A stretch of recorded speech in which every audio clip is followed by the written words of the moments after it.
do this for them anyway.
And shutting you, Cuquinu, Aeronofa, shut to Comrade to Éirígí Easter. Easter is a very special time for Republicans, when we remember all those who came alive in national liberation. 97 years ago, the men and women of the Irish Citizens Army and the Irish Volunteers went out to take on the mighty British Empire and strike a blow for freedom. With the force of their arms, they proclaimed a sovereign, independent Irish Republic here in Dublin. The men and women of Easter week had a clear idea of the type of freedom and the type of Ireland that they were fighting for. They proudly declared the right of the people of Ireland to the ownership of Ireland, and that the Irish Republic would cherish all the children of the nation equally. It was clear that their vision of Irish freedom was a political, social, economic and cultural freedom. It is that vision of Ireland, the vision of the Irish Citizen Army, that is the most relevant and inspiring to Irish Republicans today. But what hung leg your Ursula ní Shannon-ish, Cion Fógra na Casca Eléad. I would now like to call on Ursula ní Shannon to read the Easter Proclamation.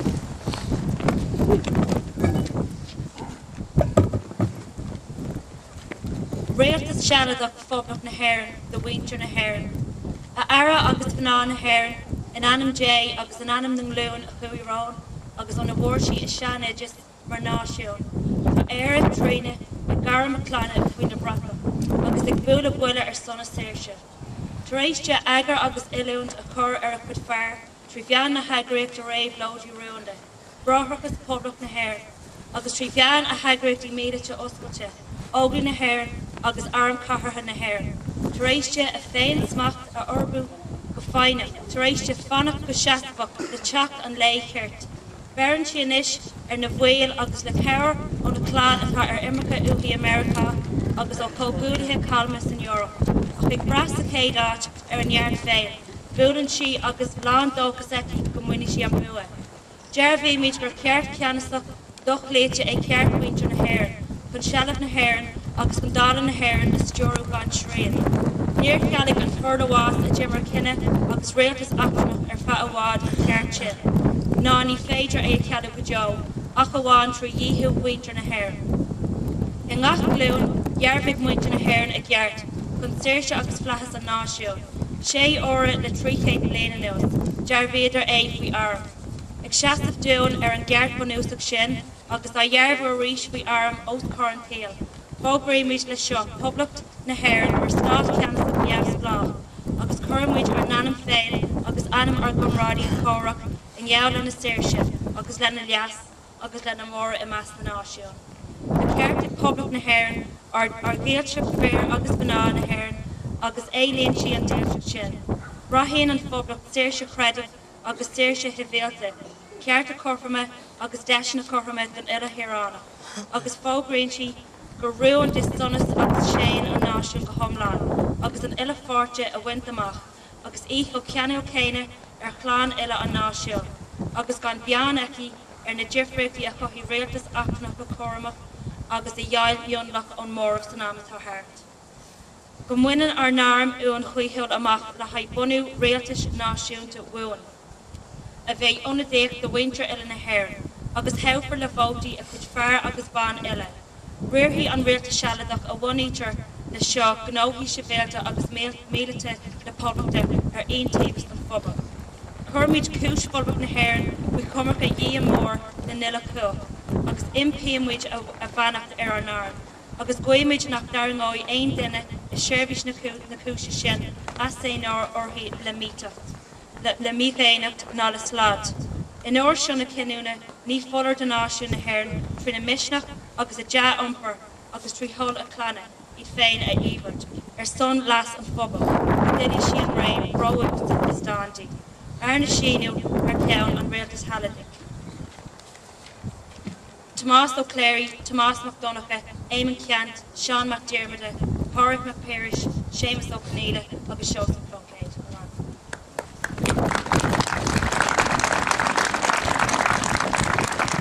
Maithagad Lorsa. Bhuailm léigh go dtír Deborah inis cion dún orm cearta i Seamus O'Connell a léanamh.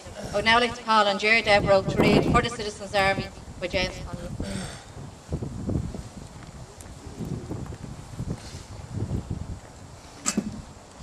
James Connolly for the Citizen Army, 1915. The Irish Citizen Army was founded during the Great Dublin Lockout of 1913 to 1914 for the purpose of protecting the working class and of preserving its right of public meeting and free association. The streets of Dublin have been covered by the bodies of helpless men, women, boys and girls brutally battered by the uniformed bullies of the British government. 3 men have been killed, and 1 young Irish girl murdered by a scab, and nothing was done to bring the assassins to justice.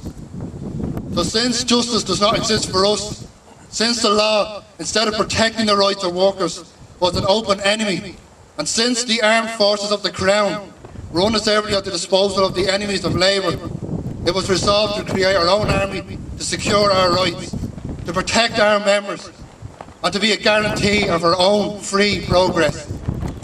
The Irish Citizen Army was the first publicly organised armed citizen force south of the Boyne.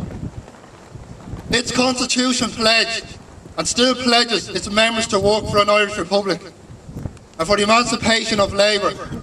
It has ever been foremost in all our national work, and whilst never neglecting its own special function, has always been at the disposal of the forces of Irish nationality at the ends of common to all. Its influence and presence has kept the peace at all Labour meetings since its foundation, and the knowledge of its existence and of the spirit of its members has contributed to prevent the employers and the government from proceeding to extremes against the fighting unions. It has, in a true and real sense, added many shillings per week to the pay of the union members, since it, and it alone, has prevented the government doing in Dublin what it has done in Barry, namely send soldiers in to do dockers' work during a strike. Nationally, it has done much worse.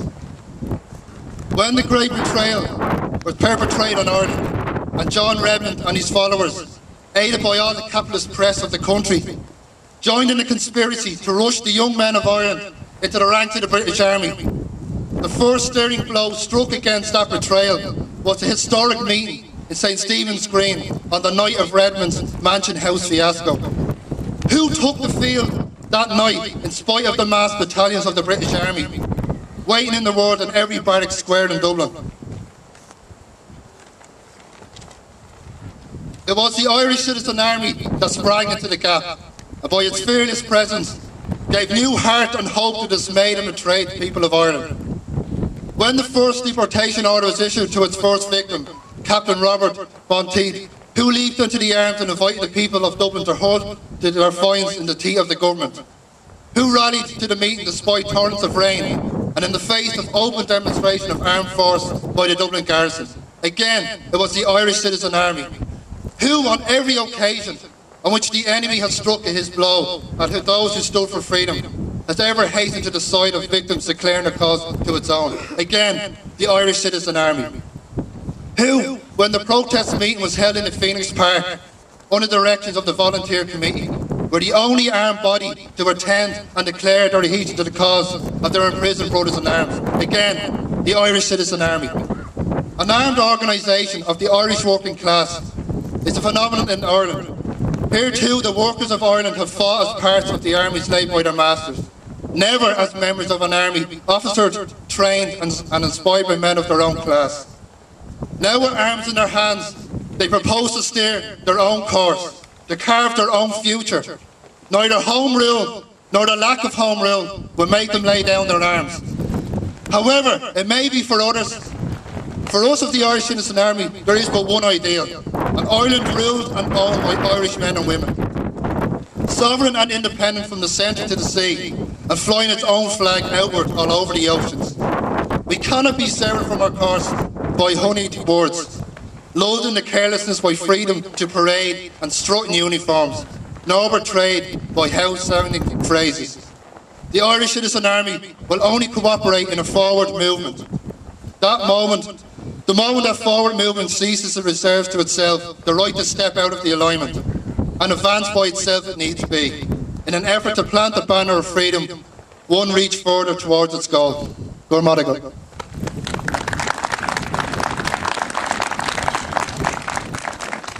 Gurmahagut, Karen. Buahlum Glay, Kieran Heafy and Ish, come flask a core, our son Éirígí. I'd now like to call on Kieran Heafy to to lay a wreath on behalf of Éirígí. And if anybody has any wreath or flowers as well, they may bring them up also.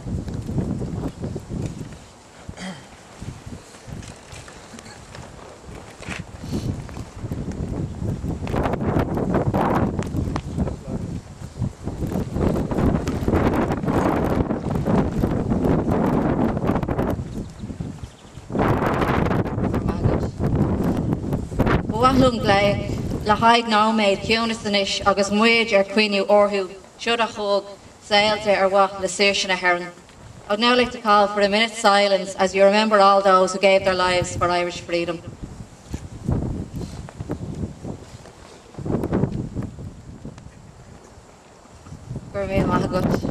Buahlum Glay, an brave counter in Ish, Brian Leeson. I'd now like to call on our main speaker, Éirígí Chairperson, Brian Leeson. It is a great honour and privilege to speak here today at Éirígí's main Dublin commemoration of the 1916 Rising. It is a special privilege to do so in the centenary year of the 1913 lockout and the foundation of the Irish Citizen Army. Our city has a long, rich Republican history, something all of us should be rightly proud of.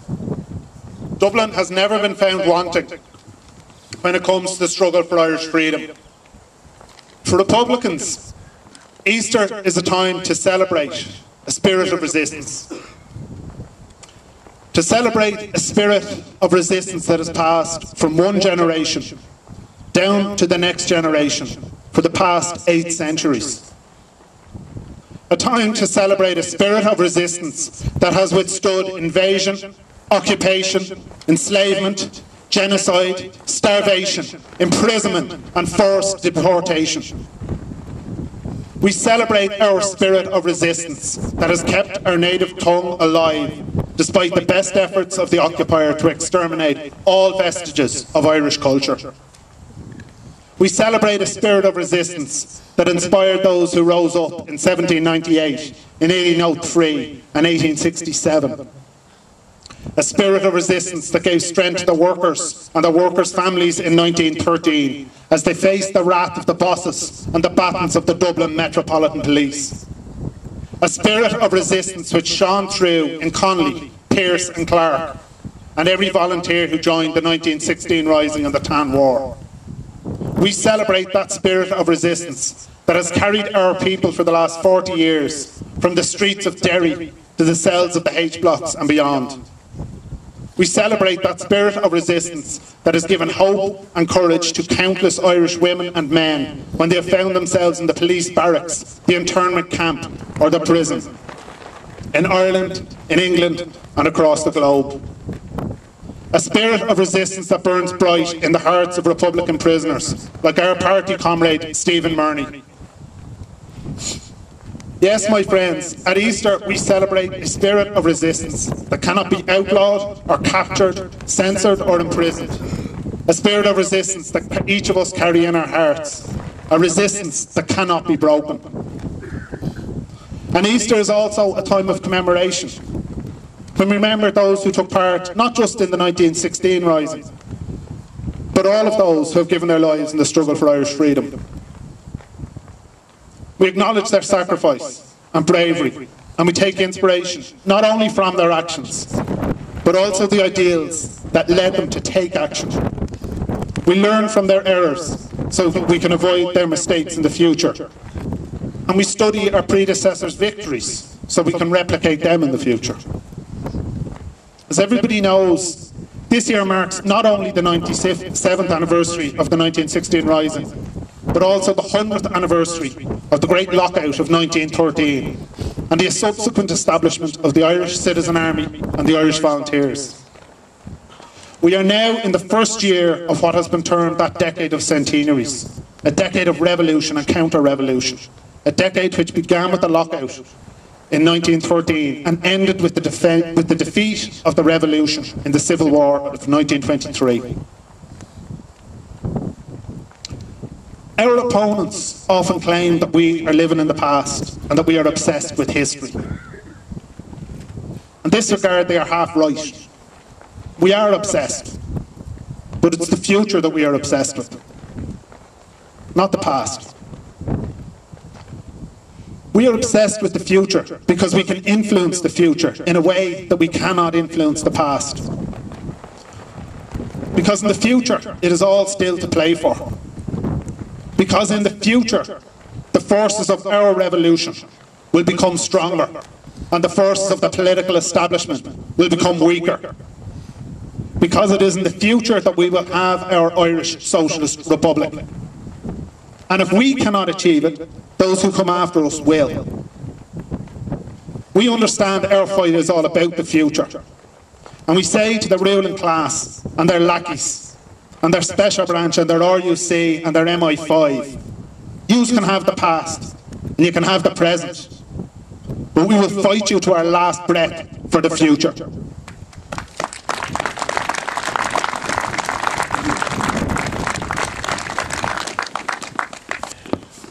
At the time of the 1913 lockout, Larkin and Connolly and all the leaders of the organised labour movement were described as unreasonable, as militants, as troublemakers and criminals. The Irish Independent of the day, under the control of William Martin Murphy, consistently described the demands of the workers as outlandish, unreasonable and unachievable. And 3 years later, those who took part in the 1916 Rising were similarly described as dangerous dreamers, hopeless idealists, and traitors to the Irish people and the Crown. I'm sure some of this language sounds familiar to people. Because to this day, those who oppose British rule and capitalism are similarly described. A twin-track attack. We're either idealistic fools or criminals.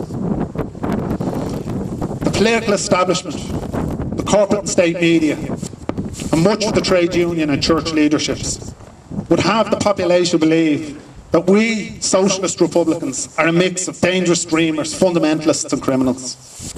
They use every opportunity to reinforce this image. From the self-appointed intellectuals of the Irish Times to the sensationalist Garda and RUC spokespersons of the Sunday World. From pulpit and platform, from Leinster House and Stormont and Liberty Hall, from Liveline to prime time, from Love Hate to the Late Late, this image is reinforced through speeches, interviews, chat shows, documentaries, dramas and comedy. Our ideas might be laudable, but we're unrealistic and unachievable. Or that we're dangerous, greedy, money and power-hungry people, to be feared and loathed. These are the images that the establishment portray of our Republican struggle. But these lies do not stand up to even the most basic of examination. If they did, Why did the political establishment feel the need to constantly repeat them? If it was a straightforward thing that we as Republicans were a mixture of fools and idealists and criminals, surely they would only have to say it once and everyone would believe them. The fact is, our enemies believe if they repeat a lie often enough, people will eventually come to believe it. So if we look at these two lies, these two great lies and untruths in turn, we can expose them for what they are: simple lies.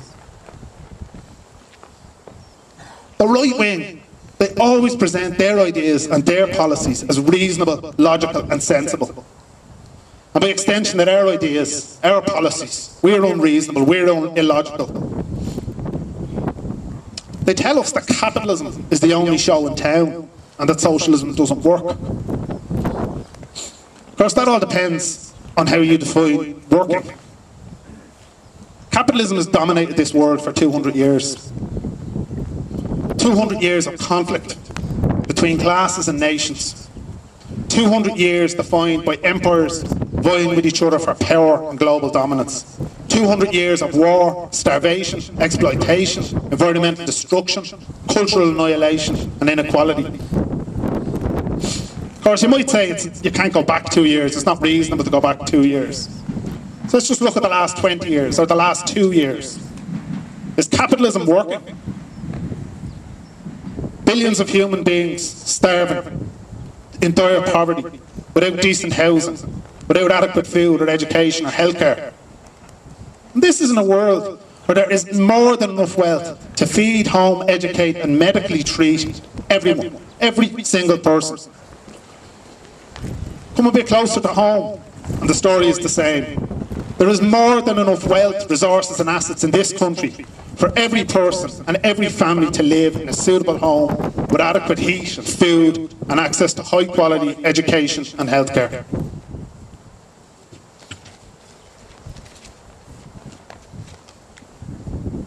The only thing that stands in the way of the Ireland that we have today and the Ireland that we wish to see is the ruling class. And their demand that they must be allowed to profit from all economic activity, to profit from housing, to profit from healthcare, to profit from education. Capitalism has failed humanity. Despite all of the talk of journalists and economists, it has failed. They tell us socialism doesn't work. We know that capitalism does not work. Capitalists claim that competition is necessary, that the holy market will solve all of our problems. But this sanitised language, it masks the truth about capitalism. Capitalism, they say, is about competition. Competition is just another word for conflict. And conflict will always lead to war, political, economic or military. At its core, capitalism requires the individual citizen to compete with their fellow citizen. It requires each of us to compete with each other, to fight with each other. It requires us to engage in a form of social cannibalism. Eat or be eaten, survival of the fittest, winner takes all, law of the jungle. That is what capitalism is. And if you happen to be unwell, or looking after a sick relative, or if you happen to be black, or a traveller, or a woman, or working class, tough luck, because capitalism doesn't work for you.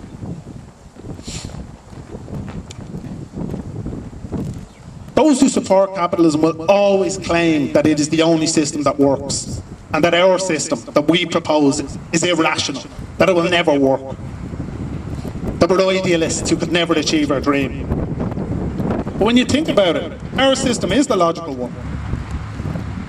Socialism is about replacing chaos and cannibalism with order, with planning. It puts need ahead of greed. These are very simple ideas. They're the ideas of James Connolly. They're the ideas of the 1916 Rising. And they are far stronger ideas than the ideas of capitalism. Far more logical, far more rational. And that is why our enemies, every day of every week, try to convince people that our ideas cannot be achieved. Because the fear they hold is that the population, not just us Republicans, but the wider population, would begin to buy into the idea of an alternative system. They must convince every one of us that we will fail. They must convince us that we cannot win. They must convince us that we are weak and they are strong. And Connolly understood that. The leaders of the 1913 lockout understood that. The leaders of the 1916 rising understood that.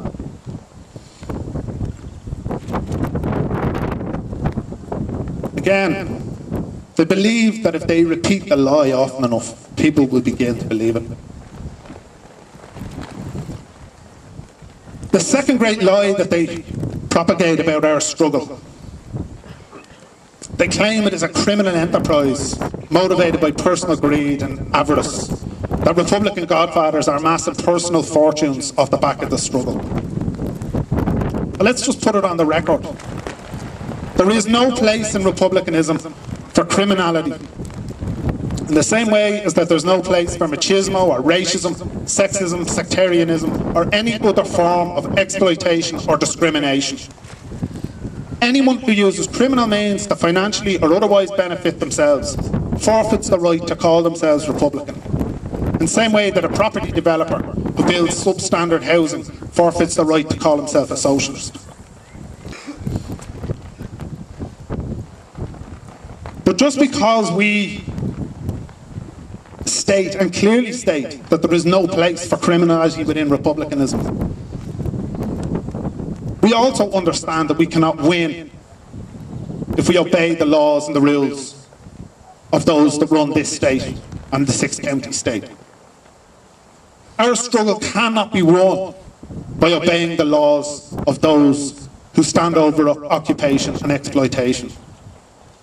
Those laws have been created for one reason and one reason only: to perpetuate capitalism, to perpetuate partition. We know that laws will have to be broken, in the same way that James Connolly and Pádraig Pearse knew that laws will have to be broken. But there is a world of a difference between that and those who would seek to call themselves Republican while they benefit financially from the struggle. As socialist Republicans, we know where we are going. We know the difference between right and wrong. We know when it was right and correct to break an immoral law. And we know when it is right to challenge the status quo. And the challenge for us, facing us today, as we leave in this graveyard, is to continue to challenge the system, to spread the word, the message of the Socialist Republican vision. Because our message is logical, it is rational, it is achievable. People understand this. People understand that it is rational and reasonable to clothe your children, to put a house, put a roof over your family's head, to provide warmth and education and healthcare. That is rational stuff for people, and it is rational that our system, our society, our economy is geared towards providing those things for our people. And that is what socialism is about. It's as simple as that. It's about putting our need and people's needs ahead of greed. So, let us leave here today knowing that our struggle is rebuilding. The evidence is all around us. Every day, more and more people are coming towards the Socialist Republican vision and an understanding. What we need to do is keep spreading the word, building the organisations, moving forward, because we need to do what Connolly and Pearse set out to do. Build a movement that can challenge the system, first,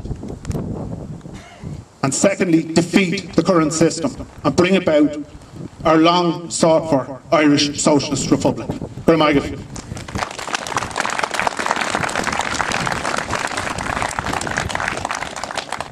Aram a raibh seasamhanis de Arán a bhéin, Mila Mahagat.